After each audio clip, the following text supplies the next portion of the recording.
Hello friends, स्वागत है आप सभी का आपके अपने यूट्यूब चैनल खेर एकेडमी में। दोस्तों, आज के इस वीडियो में हम लोग देखने वाले हैं जीके जीएस का टॉप 50 ऐसे प्रश्नों के बारे में जो आपके आने वाले सभी परीक्षाओं के लिए काफ़ी हेल्पफुल होंगे। तो दोस्तों, आप लोग इस वीडियो को शुरू से अंत तक एक बार जरूर देखिएगा। तो चलिए दोस्तों, शुरू करते हैं। प्रश्न नंबर पहला में लिखा गया है, बक्सर के युद्ध के समय दिल्ली का शासक कौन था।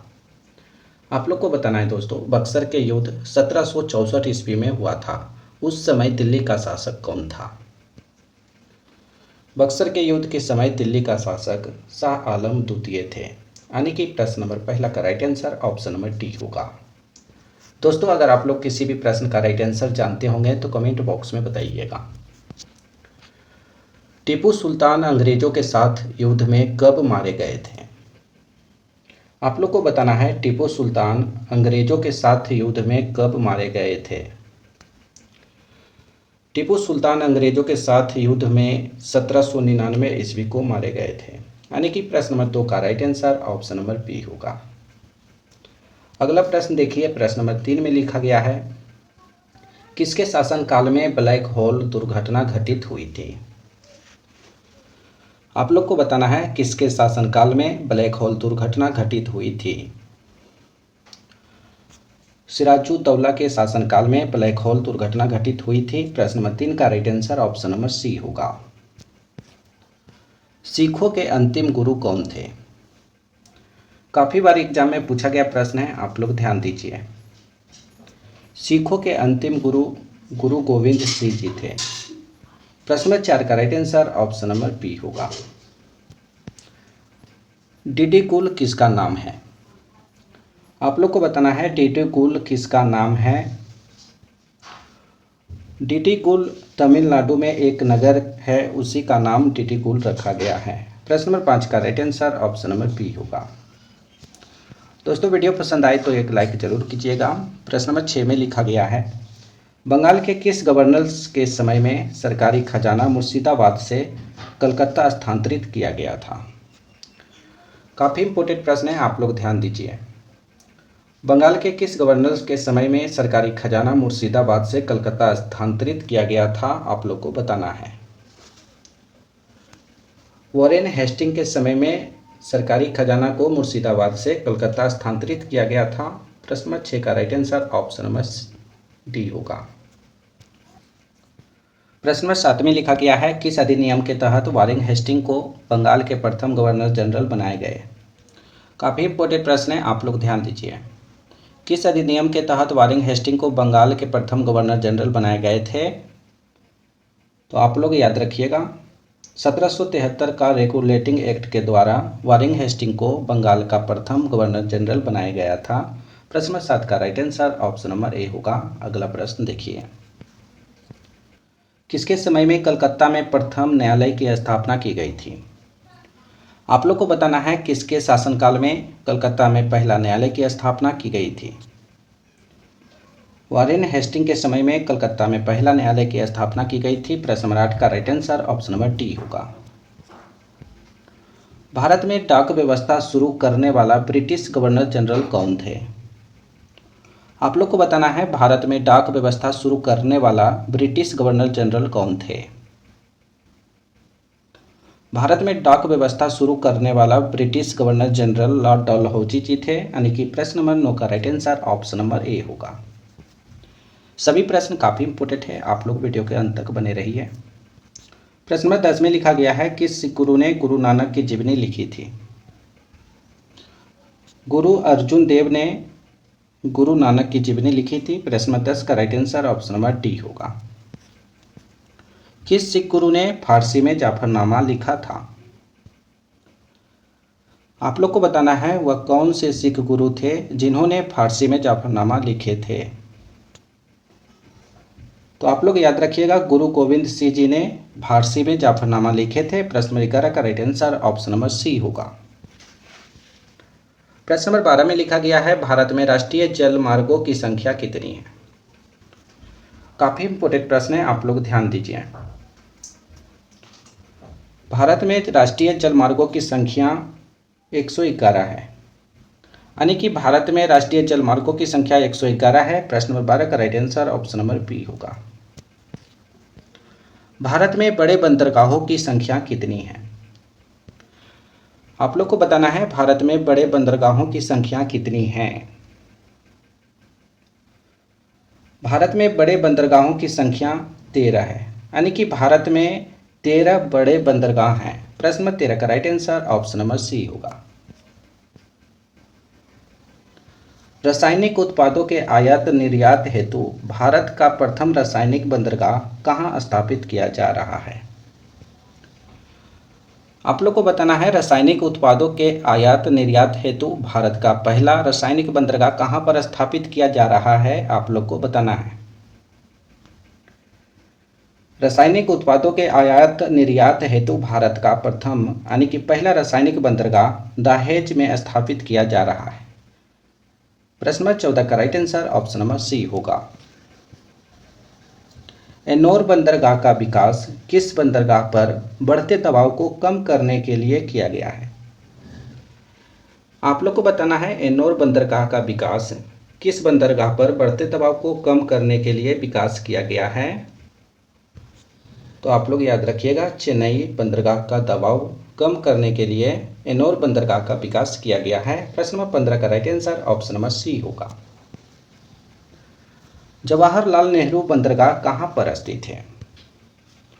आप लोग को बताना है दोस्तों जवाहरलाल नेहरू बंदरगाह कहाँ पर स्थित है। तो मुंबई शहर में। जवाहरलाल नेहरू बंदरगाह मुंबई शहर में स्थित है। प्रश्न नंबर 16 का right answer option number A होगा। दोस्तों आप सभी से एक छोटा सा रिक्वेस्ट है, आप लोग इस वीडियो को अपने अपने दोस्तों के पास भी शेयर कीजिएगा। अगला प्रश्न देखिए, भारत का सबसे बड़ा बंदरगाह कौन है? आप लोग को बताना है भारत का सबसे बड़ा बंदरगाह कौन सा है, उसका नाम क्या है। भारत का सबसे बड़ा बंदरगाह मुंबई बंदरगाह है। प्रश्न नंबर 17 का right answer option number B होगा। कोच्चि बंदरगाह कहाँ पर स्थित है? कोच्चि बंदरगाह कहाँ पर स्थित है आप लोग को बताना है। कोच्चि बंदरगाह मालाबार तट पर स्थित है। प्रश्न नंबर 18 का right answer option number C होगा। प्रश्न नंबर 19 में लिखा गया है भारत में योजना आयोग का गठन कब हुआ था? आप लोग को बताना है भारत में योजना आयोग का गठन कब हुआ था। तो भारत में योजना आयोग का गठन मार्च 1950 ईस्वी को हुआ था। प्रश्न नंबर 19 का right answer option number C होगा। नीति आयोग का गठन किस वर्ष में किया गया?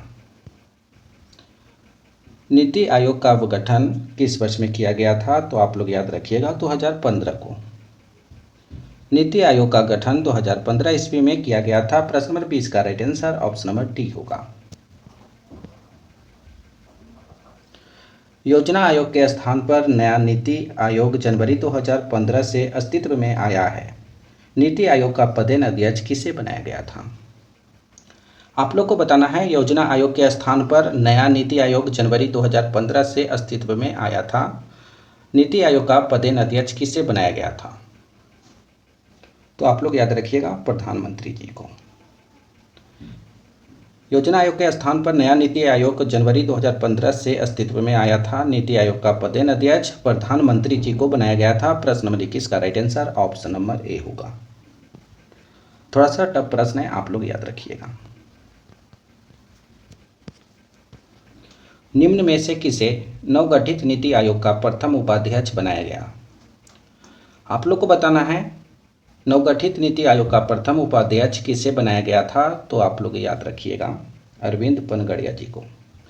अरविंद पनगड़िया जी को नवगठित नीति आयोग का प्रथम यानी कि पहला उपाध्यक्ष बनाया गया था। प्रश्न नंबर 22 का right answer option number C होगा। राष्ट्रीय विकास परिषद का गठन किस वर्ष में किया गया था? राष्ट्रीय विकास परिषद का गठन किस वर्ष में किया गया था आप लोग को बताना है। राष्ट्रीय विकास परिषद का गठन 1952 ईस्वी में किया गया था। प्रश्न नंबर 23 का right answer option number D होगा। अगला प्रश्न देखिए, राष्ट्रीय विकास परिषद का अध्यक्ष कौन होता है? राष्ट्रीय विकास परिषद का अध्यक्ष कौन होता है आप लोग को बताना है। राष्ट्रीय विकास परिषद का अध्यक्ष प्रधानमंत्री जी होते हैं। प्रश्न नंबर 24 का right answer option number A होगा। राष्ट्रीय विकास परिषद का पदेन सचिव कौन होता है? राष्ट्रीय विकास परिषद का पदेन सचिव कौन होता है, आप लोग को बताना है। राष्ट्रीय विकास परिषद का पदेन सचिव नीति आयोग का सचिव होते हैं। प्रश्न नंबर 25 का right answer option number B होगा। अगला प्रश्न देखिए, राष्ट्रीय विकास परिषद में शामिल नहीं होते हैं। इन चार ऑप्शन को देखकर बताना है राष्ट्रीय विकास परिषद में कौन शामिल नहीं होता है। राष्ट्रीय विकास परिषद में वित्त आयोग के सदस्य शामिल नहीं होते हैं। प्रश्न नंबर 26 का right answer option number C होगा। प्रश्न नंबर 27 में लिखा गया है, महमूद गजनवी ने कौन से उपाधि धारण किए थे? महमूद गजनवी ने कौन सा उपाधि धारण किया था? तो आप लोग याद रखिएगा, साम्राज्य का दाहिना हाथ, मुसलमानों का संरक्षक, ए और बी दोनों उपाधि धारण किए थे। प्रश्न 27 का right answer option number C होगा।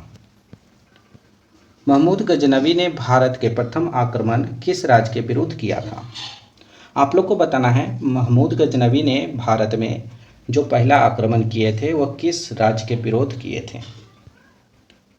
तो महमूद गजनवी ने भारत में पहला आक्रमण हिंदू शाही विरोध में किए थे, यानी कि प्रश्न 28 का right answer option number A होगा। अगला प्रश्न देखिए, प्रश्न नंबर 29 में लिखा गया है, हिंदू शाही राज्य की राजधानी कहाँ थी? हिंदू शाही राज्य की राजधानी उदभांडपुर में था, यानी कि प्रश्न नंबर 29 का right answer option number A होगा।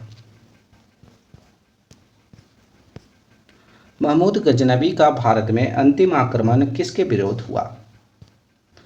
आप लोग को बताना है महमूद गजनवी का भारत में अंतिम आक्रमण किसके विरोध किया था? तो जाट के विरोध। महमूद गजनवी ने भारत में अंतिम आक्रमण जाट के विरोध किए थे। प्रश्न 30 का right answer option number D होगा।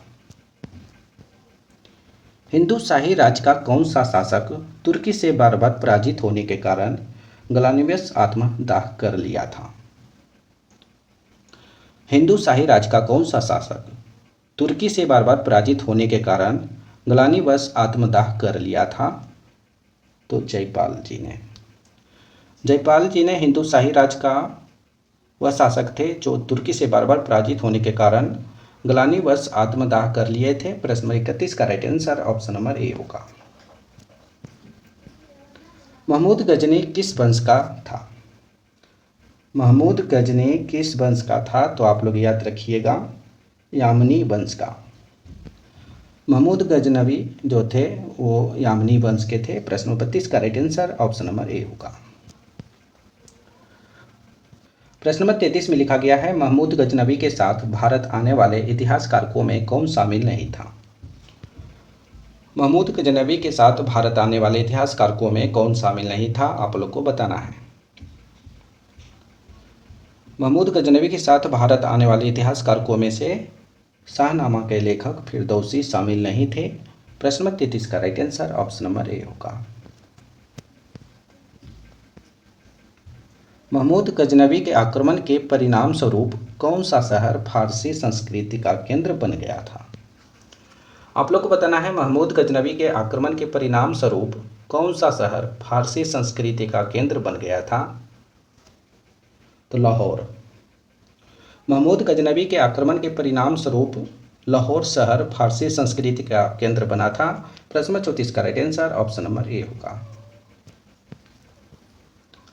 भारत में मुस्लिम राज का संस्थापक किसे माना जाता है? भारत में मुस्लिम राज का संस्थापक किसे माना जाता है? तो आप लोग याद रखिएगा, मोहम्मद गौरी जी को। भारत में मुस्लिम राज का संस्थापक मोहम्मद गौरी जी को माना जाता है। प्रश्न नंबर 35 का right answer option number A होगा। दोस्तों, इस वीडियो में सभी प्रश्न काफ़ी इंपॉर्टेंट है, आप लोग ध्यान से देखते रहिए। प्रश्न नंबर 36 में लिखा गया है, किसने इक्तादारी प्रथा चलाई थी? आप लोग को बताना है किसने इक्तादारी प्रथा चलाई थी, उनका नाम क्या है? तो आप लोग याद रखिएगा, इल्तुतमिश इक्तादारी प्रथा चलाई थी। प्रश्न 36 का right answer option number C होगा। लाख बख्श के नाम से जाने जाने वाला भारतीय शासक कौन था? लाख बख्श के नाम से जाने जाने वाला भारतीय शासक कौन थे? तो आप लोग याद रखिएगा कुतुबुद्दीन ऐबक। कुतुबुद्दीन ऐबक जो भारतीय शासक थे उन्हें लाख बख्श के नाम से जाना जाता था। प्रश्न नंबर 37 का right answer option number C होगा। 13वीं सदी में सेना का सर्वोच्च अधिकारी कौन होता था? आप लोग को बताना है 13वीं सदी में सेना का सर्वोच्च अधिकारी कौन होता था, उसे क्या कहा जाता था? 13वीं सदी में सेना का सर्वोच्च अधिकारी खान हुआ करता था, यानी कि प्रश्न नंबर 38 का right answer option number B होगा। भारत में गुलाम वंश का संस्थापक कौन था?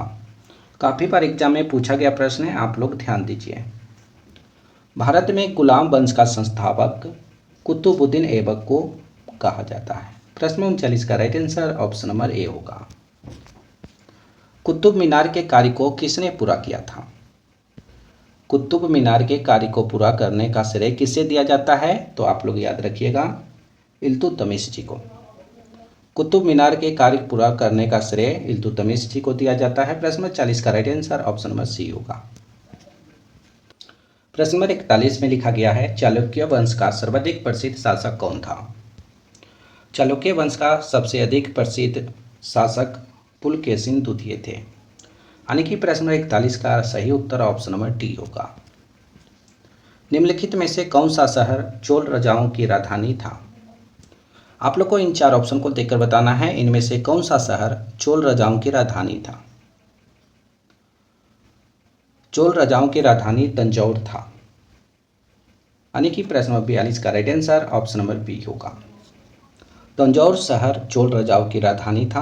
प्रश्न नंबर 42 का right answer option number B होगा। अगला प्रश्न देखिए, प्रश्न नंबर 43 में लिखा गया है पांड्य साम्राज्य की राजधानी कहाँ थी? पांड्य साम्राज्य की राजधानी मदुरै में थी, यानी कि प्रश्न नंबर 43 का right answer option number B होगा। अगला प्रश्न देखिए, राष्ट्रकूट साम्राज्य का संस्थापक कौन थे? राष्ट्रकूट साम्राज्य का संस्थापक कौन थे, उनका नाम क्या था? राष्ट्रकूट साम्राज्य का संस्थापक दंती दुर्ग थे, यानी कि प्रश्न नंबर 44 का सही उत्तर ऑप्शन नंबर ए होगा। प्रश्न नंबर 45 में लिखा गया है निम्न राजवंशों में से किसने श्रीलंका एवं दक्षिणी पूर्व एशिया को जीता था? इन चार वंशों में से आप लोग को बताना है किसने श्रीलंका एवं दक्षिणी पूर्व एशिया को जीता था। तो आप लोग याद रखिएगा चोल राजवंशों ने श्रीलंका एवं दक्षिण पूर्व एशिया को जीता था। प्रश्न 45 का सही उत्तर ऑप्शन नंबर सी होगा। प्रश्न नंबर 46 में लिखा गया है विरूपाक्ष मंदिर का निर्माण किसने किया था? विरूपाक्ष मंदिर का निर्माण किसने किया था? काफी इंपॉर्टेंट प्रश्न है, आप लोग ध्यान दीजिएगा। विरूपाक्ष मंदिर का निर्माण चालुक्य ने किया था। प्रश्न नंबर 46 का right answer option number A होगा। होयसल की राजधानी का नाम क्या है? होयसल की राजधानी का नाम आप लोग को बताना है, उसका नाम क्या है? होयसल की राजधानी द्वार समुद्र है, यानी कि प्रश्न नंबर 47 का right answer option number C होगा। प्रश्न नंबर 48 में लिखा गया है महाबलीपुरम जो एक मुख्य नगर है वह कला में किन शासकों की रुचि को दर्शाता है? बैकग्राउंड वॉइस के लिए माफ़ी चाहूँगा, काफ़ी इंपॉर्टेंट प्रश्न है, आप लोग ध्यान दीजिए। महाबलीपुरम जो एक मुख्य नगर है वह कला में किन शासकों की रुचि को दर्शाता है? तो आप लोग याद रखिएगा पल्लवों की शासकों को। पल्लवों की शासकों की रुचि को दर्शाता है। प्रश्न नंबर 48 का right answer option number A होगा। प्रश्न नंबर 49 में लिखा गया है यादव सम्राटों की राजधानी कहाँ थी? यादव सम्राटों की राजधानी कहाँ थी, आप लोग को बताना है। यादव सम्राटों की राजधानी देवगिरी थी। यादव सम्राटों की राजधानी देवगिरी थी, आप लोग याद रखिएगा। प्रश्न 49 का सही उत्तर ऑप्शन नंबर डी होगा। इस वीडियो का अंतिम प्रश्न है दोस्तों, आप लोग ध्यान दीजिए। चोल राजाओं ने किस धर्म को संरक्षण प्रदान किया था? चोल राजाओं ने किस धर्म को संरक्षण प्रदान किए थे? तो आप लोग याद रखिएगा शैव धर्म को। चोल राजाओं ने शैव धर्म को संरक्षण प्रदान किया था। प्रश्न नंबर 50 का सही उत्तर ऑप्शन नंबर सी होगा। माफ़ी चाहूँगा दोस्तों, आज हमने आप सभी को टॉप 50 प्रश्न करवाए हैं जो जीके जीएस से लिया गया था। तो दोस्तों आप लोग 50 प्रश्न में से कितना सही कर पाए हैं, इसका सही जवाब कमेंट बॉक्स में बताइएगा। अभी तक हमारे चैनल को सब्सक्राइब नहीं किए तो चैनल को सब्सक्राइब कीजिए और घंटी कॉल पर फिट कीजिएगा ताकि आने वाले सभी नए वीडियो का नोटिफिकेशन आपको मिलता रहे। इस वीडियो में अभी तक एक लाइक नहीं किए हैं तो एक लाइक करके इसे अपने अपने दोस्तों के पास भी शेयर कीजिएगा, व्हाट्सएप, फेसबुक, इंस्टाग्राम इत्यादि पर। तो फिर अगले वीडियो में मिलेंगे दोस्तों, जब तक आप लोग बने रहिए।